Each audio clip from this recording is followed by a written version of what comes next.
Hello, everyone. My name is Marcel Allen, and I'm the Executive Director of the Change Coalition nonprofit organization. And I'm here to talk about the color of my shirt. That is purple and Purple Day. Purple is the universal color that would represent those that have epilepsy, or what we call it today, a seizure disorder. I'm here to talk for Epilepsy Awareness Month as well as Purple Day. And to do that, I'd like to talk about my experiences with having a seizure disorder because I have noticed similar trends uh, along the board with a lot of people, or along the spectrum with a lot of people that have different invisible disorders. Um, First of all, I wanted to explain how my seizures manifested. Initially, it was having a seizure behind the wheel and then hitting a home, and then having a nice person videotape it and place it on YouTube. There were several comments from there that I know originated also from some of my colleagues. Then there were also comments from people who did not understand the situation that I was involved in. And then I had seizures that were in the city. Um, they were seizures at work, seizures at home, each having first responders having to respond to them.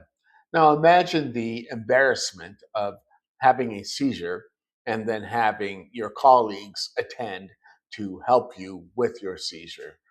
This, I found at one point, was very embarrassing for me because I've been healthy all my life. I'd never manifested anything that seemed to be this serious, nothing that would be a lapse of consciousness where I would wake up and wonder, what in the world is happening here?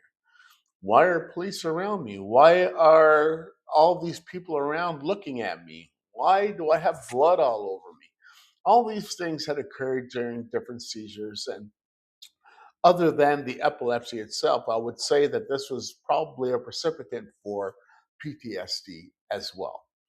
But I'd like to talk about my night seizures in particular.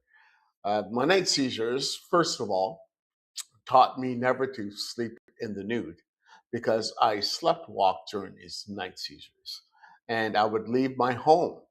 So the first time that this occurred, I had a night seizure where there was somebody, I tried to go into another home that was not mine. Obviously, the door was locked and must have scared the occupants. And then they called in to the police, as anybody else would. And it was called in as a large black man with a gun that was naked outside her door. So, as you can imagine, I could have taken this as a compliment, but I'm choosing to stay on the positive here and not focus on the negative. However, it was called in that manner, and so there were a lot of my colleagues that attended. And after having seizures at work, after my colleagues witnessing this seizure, some did not even understand that it was a seizure. Some just thought that it was a bout of mental illness. So the stigma that came thereafter was, he's crazy. This is a reason why he's having these seizures. Not only that, I had I've been lifting or weightlifting for most of my career, and I had a larger build, and a lot of people thought it was a result of steroid rage.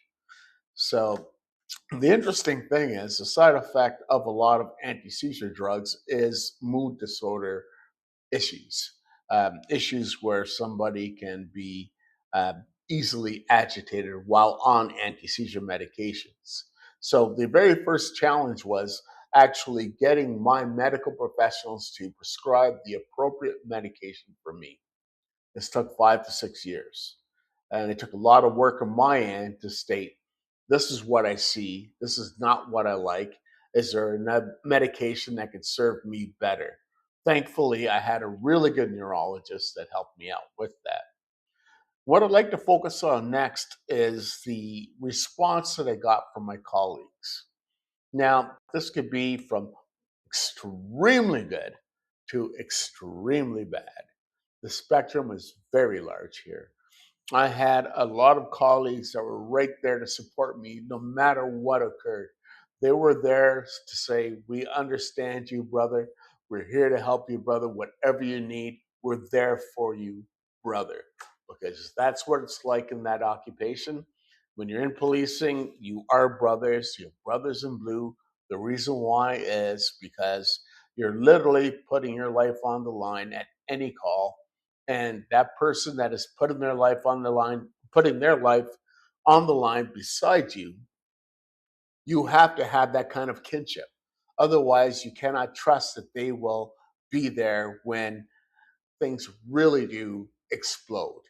You want to have that confidence that that person will be there to help you out and to uh, assist you in any fashion necessary when there is a critical incident.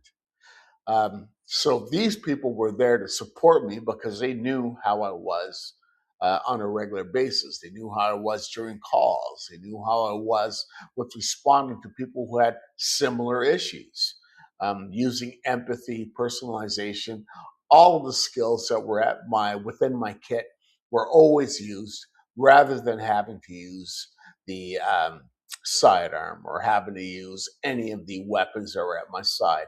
My greatest weapon was my mouth. So that was, a challenging time in my life.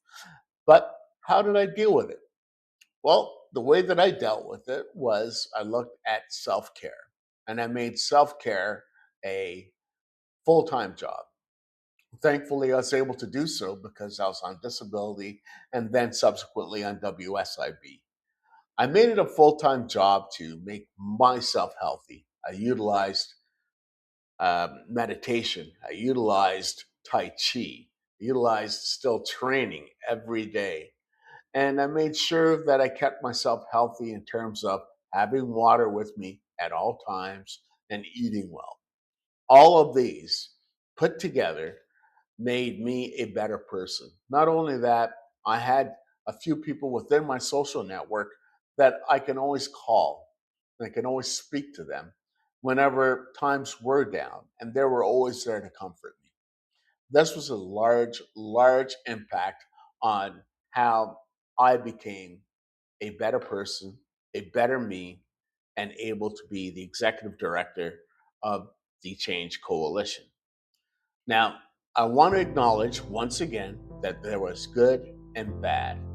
Um, the very bad part was I had one supervisor that tried to charge me under the Police Services Act to state that I was faking my seizures. Now, this is another one of the questions or another one of the conundrums that people with invisible conditions have. Now, I'm going to tell you that this is one out of 1,000 employees that acted in this manner. So I cannot attribute this to all of police because I would have to say that for the most part, I was supported quite well. But there were those few negative individuals that did not understand, did not have the sophistication, and yet felt they had the sophistication to be able to talk about my situation and judge me in a manner that should not have occurred. And this is something that happens to most with invisible conditions, and I'd have to say many with epilepsy. So what I wanted to do was to give you guys an insight to what it's like to have a seizure disorder, and to also understand that with people, there are good and there are bad. Fortunately, in my case, the majority were good, and there is only a very few that were bad. But I will state that very few that were bad had a large impact on me, and it took a lot of people to support me during that time to offset the damage that they had created. So here we are at the Change Coalition, and I wanted to be able to say, I will be your voice. I will advocate for you. I will bring resources for you. Our organization is filled with great people that are there to support anybody who who has any invisible condition. So please come to our site, changecoalition.ca, to have an idea of what it's like to be invisible, or to have a hidden disability, or to have a non-apparent disability. They're all synonymous, and it's very important that whether you have one or not, it's important that you look at it, you understand it, because if you look around you, even in a small room with your work colleagues, if there's 5 people that are in that room, one of you will have an invisible condition. So maybe if we look at it from that perspective, we can understand what it's like to have invisible condition. So for all those that do have epilepsy, let's look at it on the positive end. It is possible for us to have a fruitful life. It is possible for us to have those supports, those connections that we require. It is also really important for us to ignore the negative elements. Focus on the positive. Have them overshadow what is negative.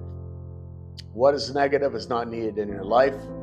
If you do focus on that, then they win. Think of it this way. You don't ever want them to win. You want to be the winner. So, let's say a happy Epilepsy Awareness Month and a happy Purple Day, and I wish you all well. Have a good day.